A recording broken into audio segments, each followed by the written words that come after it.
ودار شوبينرن راديو ريباز اف ام لهر دريدان باش هذا مجمير يكف دما قامش له هوليري از علي عمر ما زگار کنو جنو چه جوارا پیشکش بگم لید دست پکه ده فرمو برنگترین سرنوچا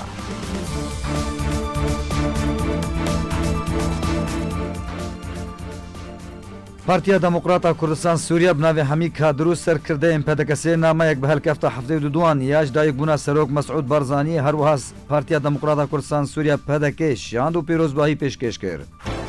بالیوزی سعودیه لروسیا راگهاند گو ولاتی وی پشتگیریا بدستخصنا مافی گلی کرد لولاتین ترکیه عراق و سوریا دکا و داخواز هوا کرنا دولتک کردیا سر بخوا کرد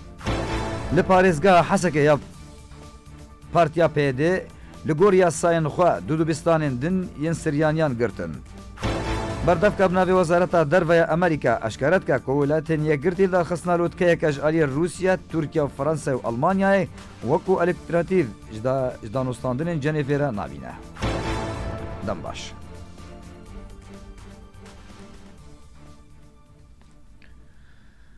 هفته دو سال لسر اجدای گبونا سروک مسعود بارزانی هروها دا مزراندنا پارتیا دموکراتا کردستان ایرو در باسبا لدا خویانیه که دا پولیت بیرو پارتیا دموکراتا کردستان سوریا بناوی همی کادرو سر کردین پدکسی نامه یک بهل کفتا سالوگر هفته دو دوان یاج دا یک بونا سروک مسعود بارزانی و پارتیا دموکراتا کردستان سوریا پدک ایرو شیاند لدا خویانیه خود پدکسی اجدا یک بونا سروک مسعود بارزانی هروها دا مزراندنا پارتیا دموکراتا کردستان پیروز کرو به هوریا خوا بری بازا بارزانی نمر سروکاتیا بارزانی و پشتوانیا خوایا هر دم بو پدک داخویانی بالیوز سعودیه لروسیا راگهاند گو ولاتی وی پشتگیریا بدستخصنا مافی گلی کرد لولاتین ترکیه عراق و سوریا دکا و داخوازا آوا کرنا دولتک کردیا سر بخوا کر پیتر پیزانین دوی راپورتی ده بالیوز سعودیه لروسیا راگهاند گودوی ولاتین ترکیه و سوریا و عراق رزیل داخوازن گل کرد بگرن و دیار کر گو سعودیه پشتگیری بدستخصنا مافی کردان دیکه هروها مافی وان ددانا بریاره ده دچارنوی ساخوده دیکه بالیوز سعودیه لروسیا رائد بن خالد قرملی جه هجمارک روزنموانان لبالیوز خانه ولاتی خولموس گوت پیویست ولاتین سوریه کو بریاره چارنوی ساخو بدن و درگه جهمون تو و اولان را جبوه البجارتنا چارنویسا خوفکن دناوان ده کردجی قرملی هر وها گوت گو او آمدن گو آلیکاریا گل کرد بکن داکو ملتک سربخوا به و دبن رفبریا خوده به قرملی هر وها تکس کر گو جماف کردان گو داخوازا سرخبونه یا کو مافی وان ده پارزه بکن جبرکو کرد در ریزن پیشی ده بوندی شر داعشه ده هر وها اجمارک مزن جی پنابرین عرب ین کوجبر شر و کشتن رویان لخوا گرتن.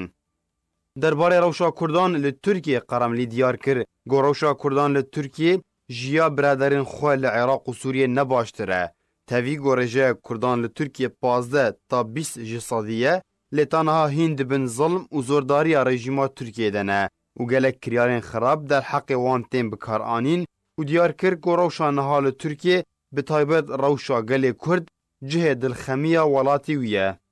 قرملی اشکره کر گو او پیشتگیری اتفگرین سرخبون ناکن لی کردستان نمونه یک تایبته. کرد و کردستان جماف وانه ولاته کی وانی سر بخواه هبه و گلک انجامن باش و ایش سرخبون کردستانی هبن. بالیوز سعودیه داویه آخفتنا خود بالکشان سر قربانین کرد دیروک ده به تایبت دشار جیهانیه یکی ده. هروها بحثار کفتنا سایکس بیکو کر گو کرد هاتن پارچه کرن و مافی وان هات دسته سر کرن و تانها او نرخ وی ظلمداریه دیدن. Li bajarê Qamişloyê Rojavayê Kurdistanê bombeyeke deng li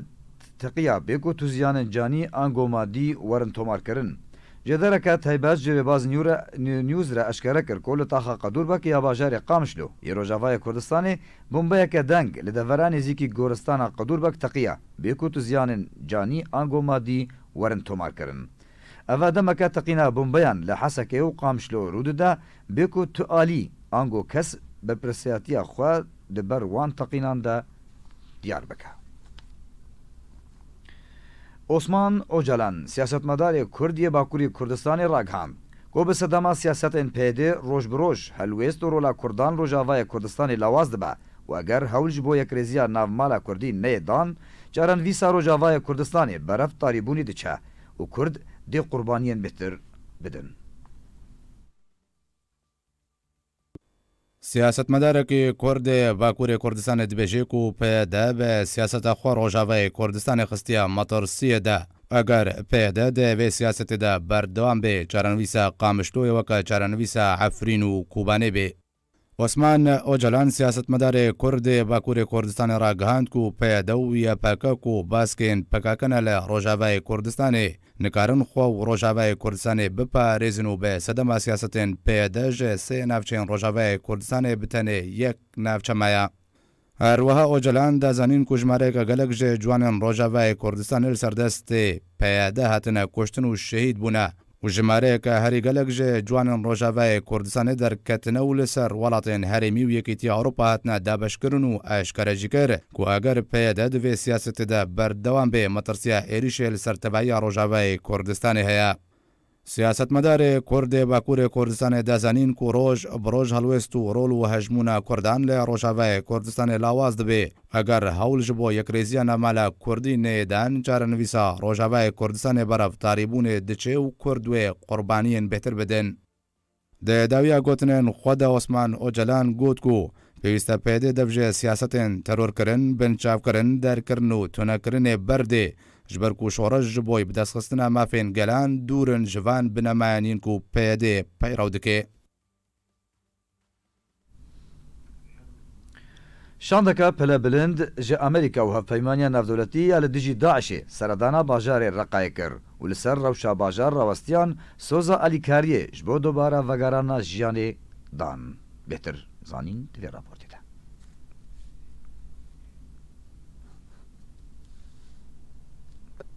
Şandarê navdewletiyê taybet bi serokê Amerîkayê li cem hevpeymaniya navdewletiya li dijî Daişê Brît McGurk û balyozê Amerîkayê Kevin William Rourke û hindek nûnerên hevpeymaniya navdewletî seredana bajarê Reqayê kirin û hindek civîn li darxistin.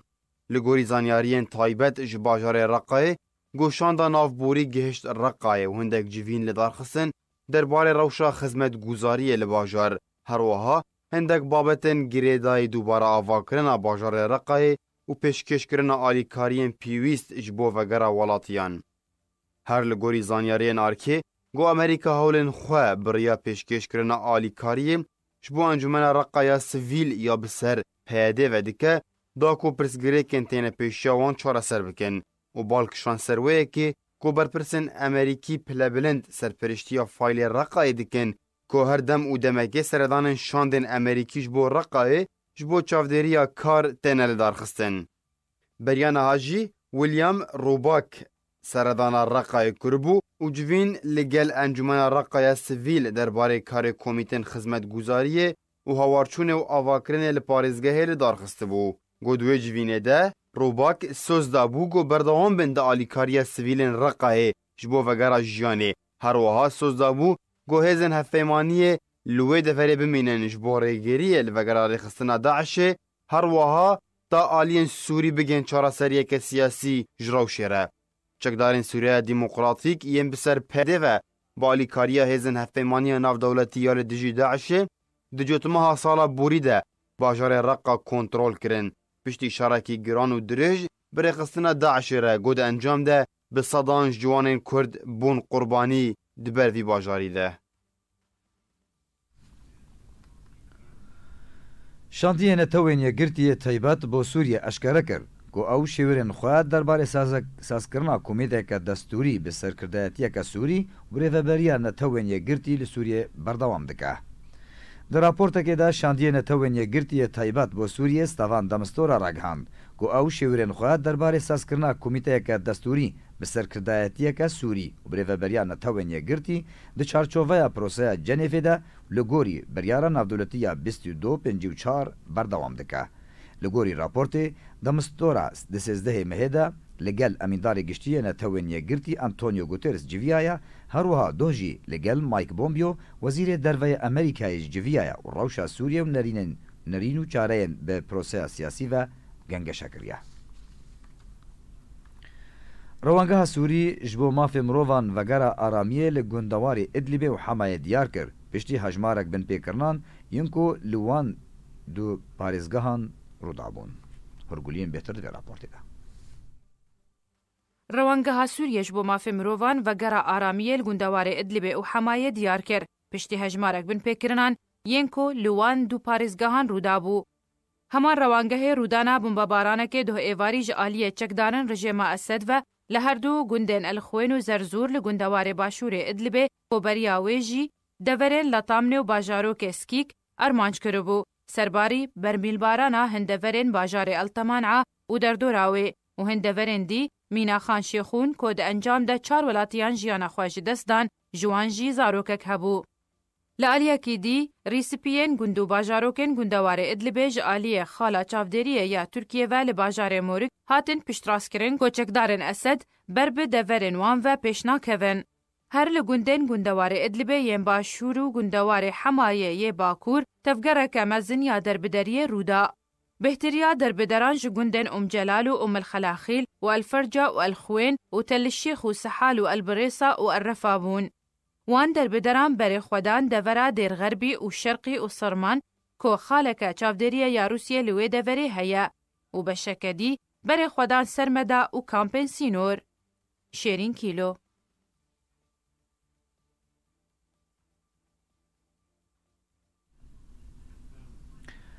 Rêxistina UNICEF ragihand ku milyonek zarok li parêzgeha Idlibê di metirsiyê de ne û bi taybet piştî ku gurbûna êrişên rejêmê û Rûsyê ser parêzgehê Hevpêmaniya Niştimaniya Opozisyona Sûriyê bang li civaka navdewletî kir ku êrîş werin rawestandin. Rêxistina UNICEF ya netewên yekgirtî hişyariya guhandina metirsî ji bo milyonek zarokên Sûriyê li parêzgeha Idlibê da û bi taybet piştî amadekarî û destpêkirina bombebaran û êrişên ji aliyê rejîma Sûriyê û hêzên Rûsyê li ser parêzgehê. Rêveberê rêxistinê di Rojhilata Navîn de Xeyret Kalabarî di daxuyaniyekê de tekez kir ku zarokên li parêzgeha Idlibê ku milyonek zarokin di metirsiyê de ne û bi tenê di çarçoveya sê rojên borî de 28 zarok li Idlibê û li Rojhilata Helebê jiyana xwe ji dest dane û di nav qurbaniyan de 7 kes ji yek malbatê jî hebûn. Kalabarî herwiha dazanîn ku sê navendên tenduristî ku ji aliyê rêxistina UNICEF ya karûbarên zarokan de dihata piştevanîkirin bi sedema gihandina ziyanê bi wan navendan ji kar hate durxistin ku du navend alîkarî ji jin û zarokan re pêşkêş dikir. Ji aliyê xwe ve Hevpeymaniya Niştimanî ya Opozisyona Sûriyê ragihand ku her yek ji rejîm û Rûsyê tawanên cengî di derheqê sivîlan de li Idlibê pêktîne ku piraniya armançkirina wan hêzan ji avahî û navendên welatiyan e. Ji ber gurbûna êrişan ser Idlibê hejmarek mezin ji xelkê sivîl bûna qurbanî û jiyana xwe ji dest dan û gelek birîndar ketin û bi hezaran derbider bûn û koçber bûn. Di raporta netewên yekgirtî de hatiye xuyakirin ku neşteciyên Idlibê niha derdora 4 milyon kesin û li gor jêderên xwecihî ku 800,000 di nava kampan de dijîn. Hevpeymaniya Niştimanî ya Opozisyona Sûriyê bang li civaka navdewletî kir ku rêkarên pêwîst ji bo rawestandina êrişan ser Idlibê bike. Guhdar û şûpînerên me berî em nûçeyên xwe bi dawî bînin. Dubara ser nûçeya tê nebîrawa.